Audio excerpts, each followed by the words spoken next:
because you had a situation where wages were coming down and where prices were falling, it actually made it very difficult for companies to start to raise prices. So you end up with this deflationary equilibrium is, one way of thinking about it. Prices are falling because prices are falling. And in that situation, if you're one company and you have a great product and you want to raise prices, you can't do it because nobody else is doing the same. And so if you raise prices, your demand is suddenly going to fall off. So you end up with this situation where there's a deflationary equilibrium, which means you end up with more deflation than you otherwise would have.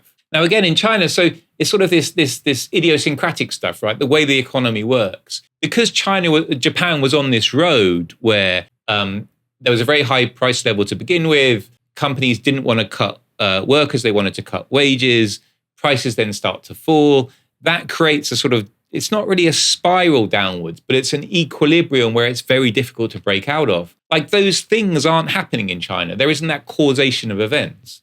So again, when we look at both the supply side stuff and think about some of these idiosyncratic things, it's actually very difficult to think that China is the same as Japan back in the 1990s.